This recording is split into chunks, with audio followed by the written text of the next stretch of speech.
Kita akan bahas lebih dalam lagi bersama sahabat Yuk Ngaji. Kita akan coba panggil teman kita, tidak asing lagi. Dari sisi perwajahan mungkin dengan saya 11-12 begitu ya. Orangnya putih, sipit begitu ya, sangat terkenal di sosial media, followernya banyak. Ya nanti habis ini silakan unfollow semuanya ya gitu ya. Kalau mirip itu biasanya 11-12. Nah kalau saya dengan beliau itu biasanya 11-341 ya. Jadi oke, kita panggil teman saya, sahabat kita semuanya, Ustadz Felix Xiao. Ya. Alhamdulillah. Atos tenan boleh ya. Mungkin beliau habis dari Shaolin ya. Nah ini Ustadz Felix Xiao ya. Dan silahkan Ustadz Felix di kata-kata terakhir kira-kira. Oke, baik. Baik, bismillahirrahmanirrahim. Kan belum saya persilahkan. Oh, belum. Saya itu tuan rumah sini ya. Saya tuan rumah ya. Anda ternyata memfollow orang yang nggak sabar gini loh ya. Ya. Unfollow. Ya, unfollow aja ya. Baik, ini dia Ustadz Felix Xiao yang alhamdulillah sudah hampir 2 hari kita di Jogja. Dari Jakarta kita berenam, ada 3 orang lagi. Dan dari Jakarta sampai sini beliau sopir kita, alhamdulillah. Driver kita Ustadz Felix Xiao. Ya katanya beliau kalau nggak ngisi itu ya sesekali nge-grab gitu ya. Ya grab car ya gitu ya. Baik, silakan disapa dulu. Baik, terima kasih. Bismillahirrahmanirrahim. Assalamualaikum warahmatullahi wabarakatuh. Alhamdulillahirabbil alamin. Wassalatu wassalamu ala asrofil anbiya'i wal mursalin wa ala alihi wa sahbihi wa man da'a bi da'watihi wa iltazama bi tariqatihi wa tarasama khutah jalal aqidatan islamiyatan asasan fikratih wa ahkama syar'iyyatan mikasani a'malih wa masdarani ahkamih. Asyhadu an la ilaha illallah, asyhadu anna Muhammadan abduhu wa rasuluhu la nabiyya ba'da. Wa qala Allah ta'ala fil kitabihil karim, a'udzubillahi minasyaitonir rajim. Bismillahirrahmanirrahim. Wa min ayatihi an khalaqalakum min anfusikum azwajan litaskunu ilaiha wa ja'ala bainakum mawaddatan wa rahmah. Inna fi dzalika laayatil liqaumin yatafakkarun. Alhamdulillah, puji dan syukur senantiasa kita panjatkan kepada Allah Subhanahu wa taala, Zat yang telah mempersilahkan kita pada hari ini untuk berjumpa, bermuajahah, berbagi tentang Islam. Kita mampu untuk di depan Allah memurnikan ibadah kita, dan kita memohon senantiasa pula kepada Allah, mudah-mudahan Allah senantiasa menjaga kita di dalam keimanan, karena sungguh tidak ada guna sama sekali kesempatan yang Allah berikan kepada kita, tidak ada guna sama sekali kesehatan yang Allah berikan kepada kita, kecuali Allah melengkapinya di dalam dada kita dengan keimanan. Dengan keimanan itulah kita bisa merasakan manisnya ibadah, mampu merasakan baiknya pengorbanan, dan mudah-mudahan saat kita berjumpa dengan Allah nanti, maka tidak tersisa daripada kita di depan Allah Subhanahu wa ta'ala kecuali ridhonya, karena Allah telah mengampuni orang-orang yang berkumpul dalam majelis-majelisnya, menyebut-nyebut namanya, dan senantiasa memohon akan pertolongan-pertolongannya, serta menjauhi setiap larangan-larangannya. Amin. Salat dan salam semoga tercurah dan terlimpahkan kepada baginda Nabi besar Muhammad sallallahu alaihi wasallam, suami yang paling baik, seorang sahabat yang paling setia, guru dan mentor yang paling baik juga, sekaligus pemimpin yang paling teladan. Maka beliaulah satu-satunya yang kita rindukan untuk berjumpa nanti di yaumil qiyamah. Kita berharap bahwa mudah-mudahan Allah membangkitkan kita dekat dengan Rasulullah sallallahu alaihi wasallam. Kemudian kita berada di barisan belakang Rasulullah, mengikuti beliau dari belakang menuju pada surganya Allah, masuk ke sana pertama kalinya, dan bisa memandang wajah Allah, dan mudah-mudahan kita memasuki surga bersama-sama. Amin. Alhamdulillah, ikhwan wal akhwat fillah yang dirahmati Allah. Masya Allah, barakallah. Semoga Allah merahmati kedatangan kita di sini. Allah memberikan ampunan-ampunan kepada kita. Jadi masih terus berdatangan, yang di atas sudah penuh, mudah-mudahan masih kedengaran juga. Juga ada ikhwan-ikhwan yang pada hari ini kita akan membahas menikah karena Allah. Jadi perkenalkan, sebelah kiri saya sudah tahu orangnya siapa? Belum ya, belum kenalan tadi ya. Namanya Mas Cahyono. Nah jadi seperti kata Rasulullah, nama itu adalah doa. maka nama persis seperti orangnya. Cahyo itu dalam bahasa Jawa artinya cahaya. Cahaya, ya. Betul ya? Ya? Artinya cahaya. No itu artinya tidak. Jadi terlihat di wajahnya. Surem ini. Surem. Jadi tapi kita nggak bahas itu. Ya, yang kita bahas adalah insya Allah tentang menikah karena Allah. Dan pada permulaan ini, pada pembukaan ini ingin saya sampaikan bahwa urusan ibadah kepada Allah itu senantiasa terkait dengan dua hal. Yang pertama terkait niat, yang kedua terkait cara. Sekali lagi, yang pertama terkait niat, yang kedua adalah terkait cara. Pertama-tama saya sampaikan dulu pada teman-teman sekalian, siapa di sini yang mau menikahnya bahagia angkat tangan? Yakin? Yang mau nikahnya sengsara angkat tangan? Nggak ada. Oke, sekarang saya tanya, lebih banyak yang nikah sengsara atau bahagia? Sengsara atau bahagia? Ini serius. Zaman sekarang jomblo itu kan paling nggak suka kalau ditanya kapan nikah, kan itu kan ya? Yeah. Saking nggak mau ditanyanya beredar meme itu kan ya? Yeah. Ketika ba'da Ramadan untuk menjawab kapan nikah. Ada ya maybe yes, maybe no, atau cariin dong, atau sampai yang serius-serius untuk kemudian supaya orang nggak nanya kapan nikah. Dan orang sekarang ngebat banget nih, apalagi kayak tadi ngelihat foto pelukan, ih pengen, gitu. Ya Allah baper gitu kan ya. Nah, ini kan selalu ada di kalangan jomblo. Lah kenapa? Karena tadi itu. Karena orang-orang yang belum nikah pengen nikah karena dikira nikah itu semuanya enak. Betul atau betul? Betul. Tapi sebenarnya hidup ini sawang sinawang. Kalau kata orang Jawa, urip ki mung sawang sinawang. Hidup ini cuma sawang sinawang. Contoh, ada orang belum pernah naik pesawat bilang naik pesawat enak. Betul? Iya. Kita ya, enak ya jadi ustadz, hari ini di Jogja, besok di Jakarta, besok lagi di Bandung, besok lagi di Palembang, besok lagi di Jayapura, besok lagi terbang lagi mana lagi, besok lagi terbang lagi mana lagi, kadang-kadang ke luar negeri. Enak ya jadi ustadz ya bisa terbang kemana-mana. Yang ngomong kayak gitu pasti nggak pernah naik pesawat. Paham? Orang yang nggak pernah naik pesawat pengen naik pesawat. Orang yang sudah sering naik pesawat stres. Betul atau betul? Nggak percaya? 2014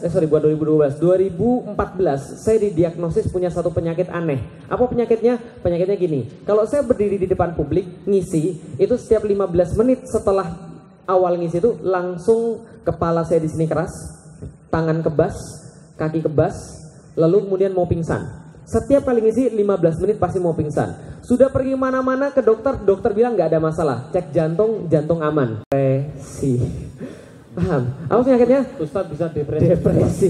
Kenapa depresi? Ternyata selama ini saya tuh kebanyakan ngelihat airport. Jadi ngelihat airport tuh pala pusing. Lah kenapa? Karena ninggalin anak, ninggalin istri. Karena bagi saya ninggalin anak, ninggalin istri itu berat, luar biasa. Jadi ketika ngelihat airport itu pusing. Bisa dipahami teman-teman sekalian. Orang yang belum pernah naik pesawat ngira naik pesawat enak. Tapi kalau orang yang sudah berkali-kali naik pesawat pusing, stres. Orang kira kalau punya duit itu enak. Kalau yang mikir begitu pasti orang miskin. Paham teman-teman sekalian? Orang miskin mengira kebahagiaan itu ada pada duit. Ternyata orang sudah punya duit, apa yang terjadi? Bahagia atau tidak? Belum tentu. Dia mau makan ini asam urat, mau makan ini diabetes, mau makan ini darah tinggi, kan itu kan ya. Lah mendingan kayak antum-antum ini kere-kere tapi makan aja bisa kan itu kan ya. Tapi nggak bisa beli. Ya tapi belum tentu bahagia. Yang pengen saya sampaikan itu bahwa orang kaya tidur dengan antum tidur dengan saya tidur sama aja. Kebahagiaannya ya 2 kali 2 ranjang itu, nggak lebih dan nggak kurang. Yang pengen saya sampaikan adalah jangan kira di zaman sekarang ngelihat foto-foto orang sudah nikah, bisa foto sama suaminya, bisa foto sama istrinya kalau bagi yang laki-laki, pegangan tangan, lalu kemudian deket-deketan, pelukan dan sebagainya. Kita kira itu cuma enak-enaknya saja. Tidak, menikah tidak seperti itu. Tapi ketika ada orang, ketika dia sudah mikir begitu, lalu nikah pengen cepat-cepat gara-gara dorongan itu saja, bukan niat karena Allah, yakin setelah itu pasti bermasalah. Betul atau betul? Pasti bermasalah. Dan kalau sudah bermasalah yang dicari siapa kira-kira? Yang dicari baru Ustadz. Kan gitu kan ya. Kemarin ada WhatsApp yang datang pada saya. Ustadz, saya minta bantuan. Mudah-mudahan bukan orang sini yang ngirim ya. Saya minta bantuan. Saya punya adik nikahnya sama mu'alaf. Adik saya cewek, dia nikah sama calon mu'alaf, laki-laki. Tolong Ustadz ajarin gimana caranya agar laki-laki ini mampu jadi kayak Ustadz. Dan dia supaya rajin sholat, ajarin Ustadz. Dan kebetulan adik saya ini atau istrinya dia itu belum bisa ngajarin sholat. Lah kenapa? Karena adik saya dari kecil sekolahnya di sekolah Kristen dan dia juga nggak pernah sholat. Paham teman-teman sekalian? Masalah siapa yang dapat problem siapa, kan itu kan ya? Ini terjadi. Orang ngebet nikah tapi setelah nikah bermasalah. Orang yang mau nikah pengen banget, setelah nikah bermasalah. Yang nggak nikah bermasalah juga. Itulah ciri-ciri orang yang nggak beriman, kan gitu kan ya? Atau yang imannya bermasalah. Nih, Rasul berkata begini, orang muslim yang beriman itu semuanya enak.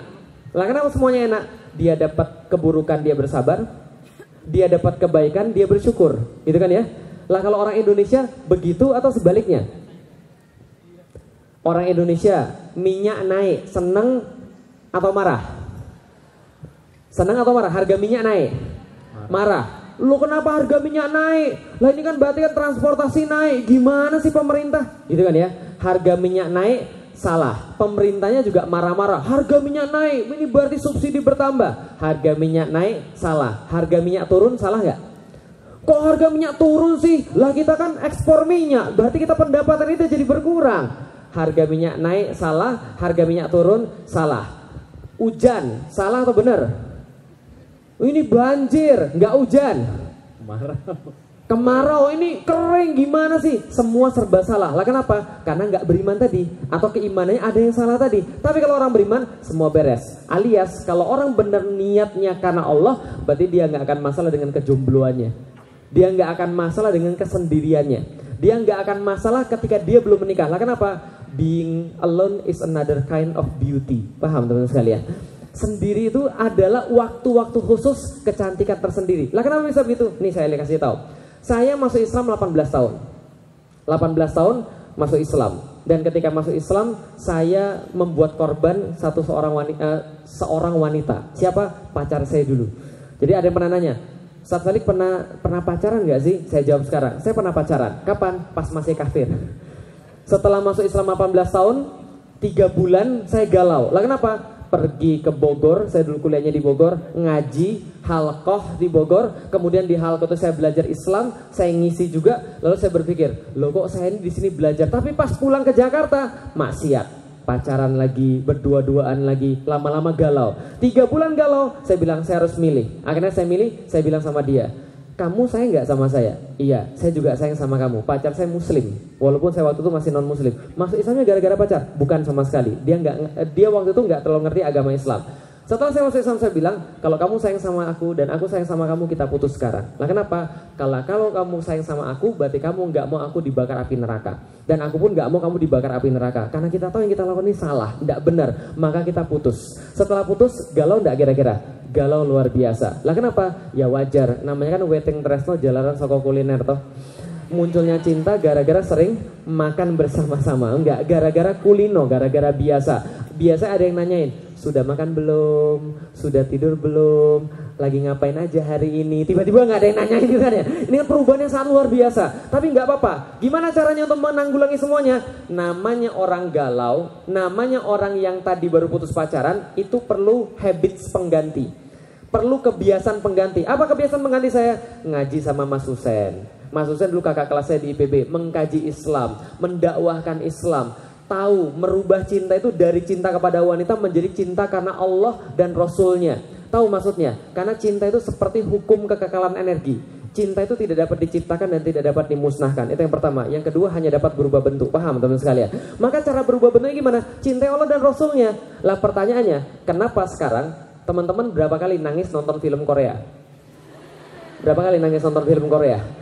Tapi berapa kali nangis ketika mendengarkan perjuangan Rasulullah Sallallahu Alaihi Wasallam? Mungkin nggak pernah, dan mungkin juga nggak pernah dengar. Lah kenapa? Wajar. Weting tresno jalaran soko kuliner tadi. Soko kulino tadi, lah berapa kulino kita dengan Rasulullah? Berapa kulino kita dengan Allah? Berapa banyak kita menghabiskan waktu sehari 24 jam itu untuk tidur dengan Rasulullah, membaca kisah beliau, mengetahui perjuangan beliau, apa yang beliau korbankan kepada kita. Wajar kita nggak pernah nangis. Lah kenapa? Nggak pernah kita kulino dengan beliau.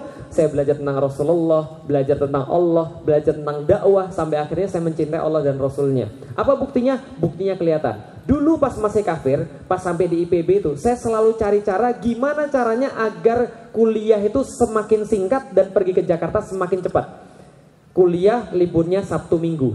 Berarti kalau Sabtu dan Minggu bisa pergi ke Jakarta, Senin balik lagi ke Bogor. Lalu saya pikir, kayaknya Jumat juga bisa. Gimana caranya? Nitip absen.